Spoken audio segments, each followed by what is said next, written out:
So, hey, welcome to Live with Lynn. So, if you're here, say hi. If you're watching the replay, be sure to type replay so I know you were here.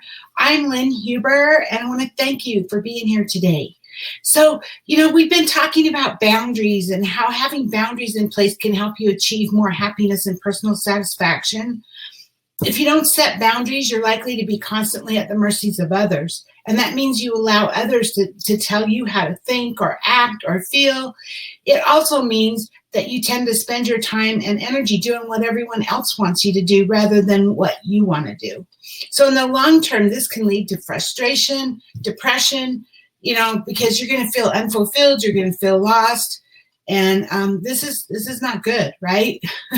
So in your boundaries honor your values, your autonomy, your self-respect, and your self-worth. And they're the deepest form of self-care that there is. And so on an even grander scale, they define the way you relate to yourself, the way you relate to your life, and even God. And so today, let's talk about how to know when it's time to regain control over your life. A lot of times, if you just pay attention to what's going on, what you're feeling, what's inside of you, you'll know, because your emotions will signal to you when it's time to set boundaries, right? Decisions that are made daily, saying yes to when you really want to say no, for example, will show you that it's time to take control over your life. Overwhelm sets in whenever someone's boundaries are being pushed to the limit.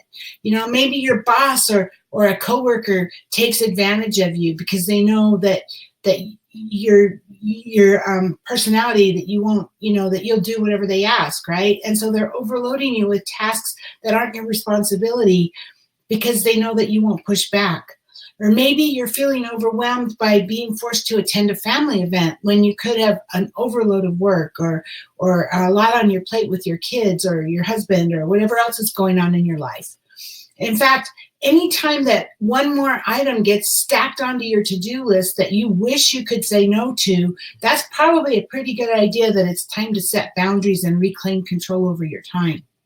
So when people are showing a lack of respect for you, frustration sets in, For example, your coworker might want to hang out at your desk gossiping while you're like thinking, I got a deadline. I need to get this thing done, and I don't have time to sit here and listen to her gossip, right?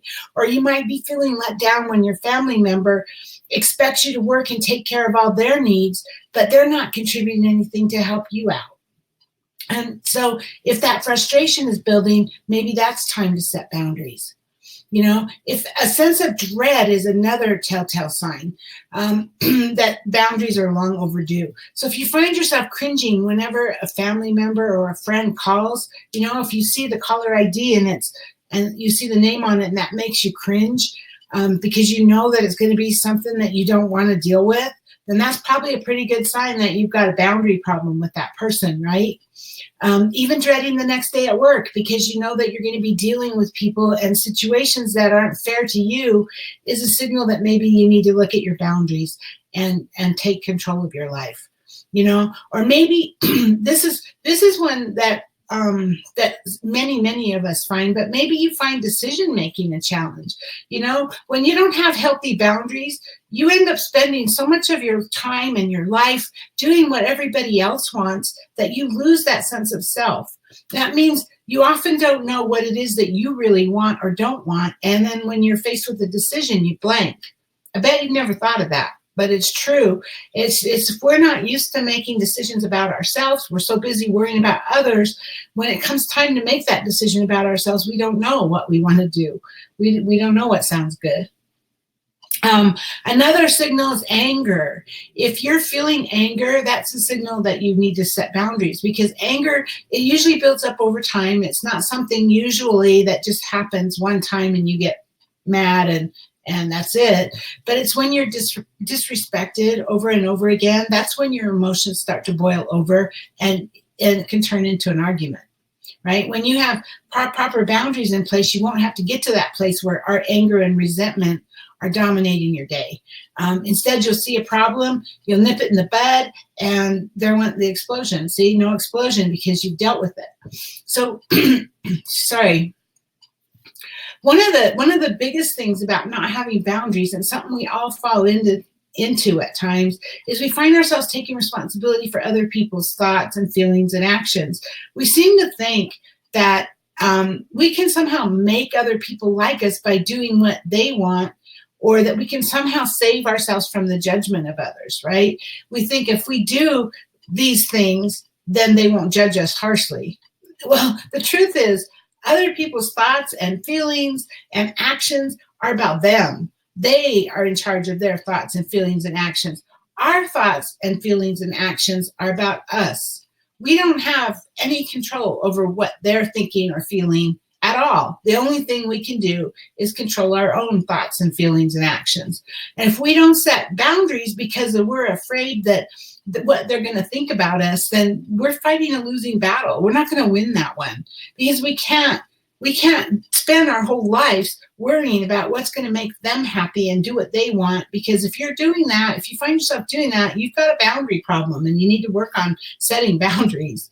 So, sorry, I don't know what's the matter with my throat.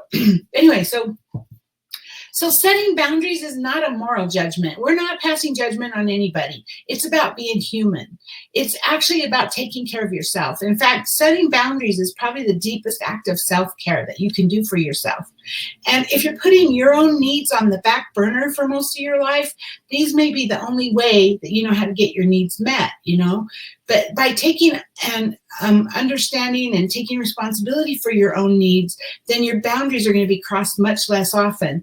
People aren't going to be manipulating you as much because you've set those boundaries, and you're comfortable in your own skin, and you are going to let people relate to you, in an honest give and take way, rather than controlling and demanding from you, right? So that's basically, if you're finding these things happening in your life, that's basically a good idea that you probably need to set some boundaries. And so tomorrow we'll talk about how to set those boundaries, how to set proper boundaries so that it's a win-win and so that it works for you. But today, I want to hear from you. So get down below. Tell me, have you dealt with any of these? Have you felt any of these things I've said, all these different things? I'm sure you have. We all have.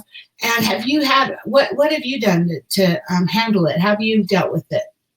I'd love to hear from you. So get below and tell us, okay? Anyway, thanks for being here with me today.